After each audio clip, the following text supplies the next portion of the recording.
Hey everybody, Sue's here from Revelation Quilts, and today I am messing around with my scraps. I came up with this idea for a table runner, but this is totally customizable. You can do this for any size that you want to make it. And so let's get started.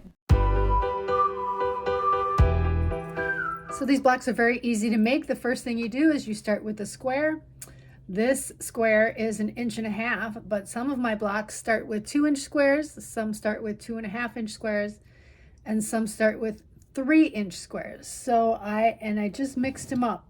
The next thing I'm going to do is I'm going to take a strip. It can be a 1-inch strip like this. Some are 2 inches, some are 2.5 inches.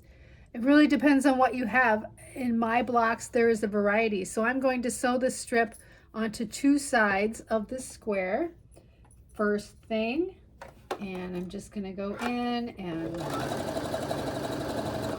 sew two sides. Once I get it sewn on there, I'm just going to trim it like this and iron it away from the square like so. I'm going to grab the other side and put one on the other side like that. Get that sewn on.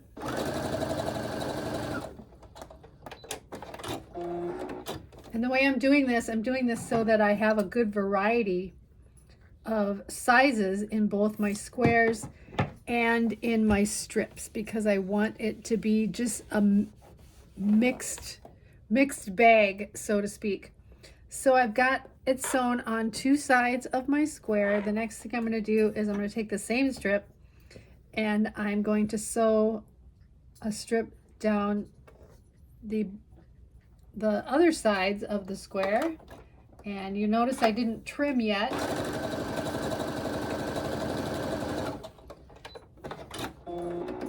So once I sew that on, I'm just going to cut off the excess. And before I iron that, I'm just going to take my scissors and just cut along there so it's nice and trimmed. There we go. Now it's even, and I can iron it back. This is just my process. You might have a different process. And I'm just going to take the last one and sew it to the last side of that square. Again, cut off the excess. Trim those pieces that are underneath so they're even, and iron that back. So now I'm going to take my little ruler and I'm just going to square that up.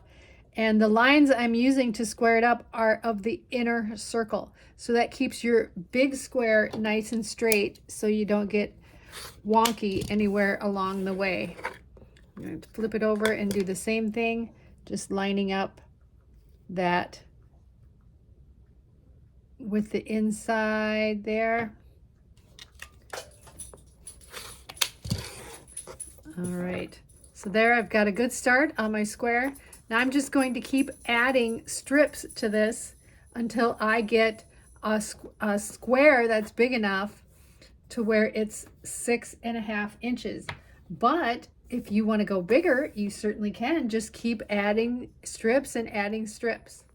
So next I'm going to add a 2-inch strip, and I want to make sure and get so it's right sides together.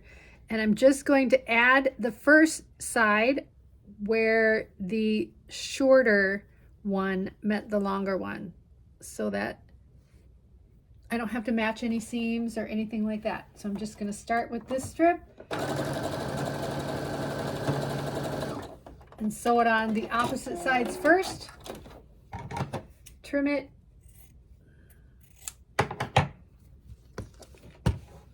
And iron it back. And again on the other side.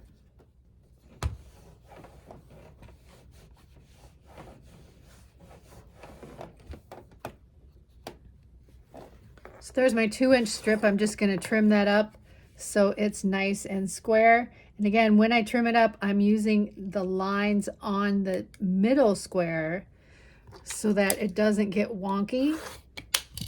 I'm just going to trim that up.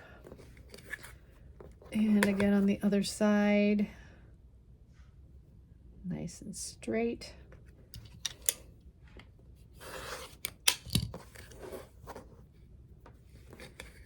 And just to make sure,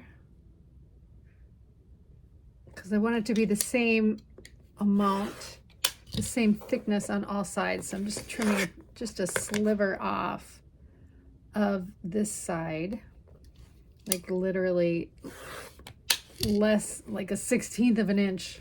So there, it's getting a little bigger. My square is looking pretty good. And when I measure this, I'm right at just over 5 inches. So I'm going to do another round and we'll see how that looks. So I'm just going to do one more round and I'm going to use another 2-inch strip. And again, I'm starting on where the short side is here so that it kind of evens itself out. Just make sure that your strip is long enough that it will go all the way around. You don't want to be digging for fabric that you don't have.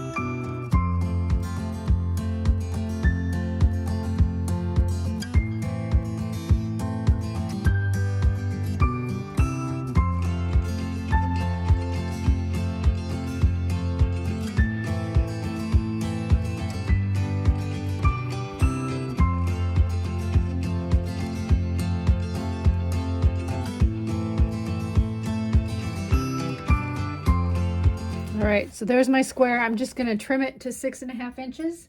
Let's see what that looks like. So there's my 6.5 inch square. I'm gonna add this to the others and then we'll get them all sewn together.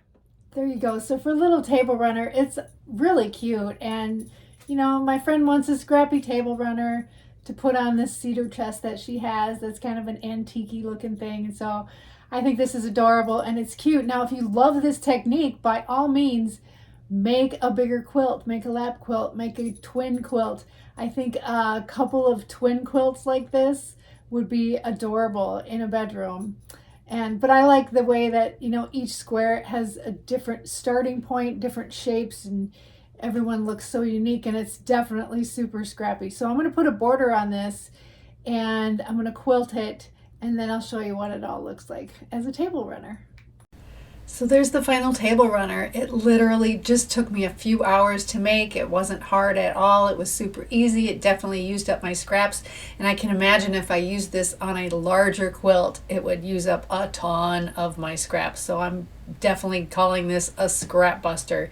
I'm also calling it fair and square because everything's fair when it comes to squares. I don't know, that's pretty corny. But anyway, as you can see, I quilted it in the middle of the quilt. In the middle of it, I did like just waves. I did just waves. And then along the border, I did kind of a square, mid-century modern looking quilting print. So I think it turned out cute. So give this a shot. Thanks for watching. Please like, share, and subscribe.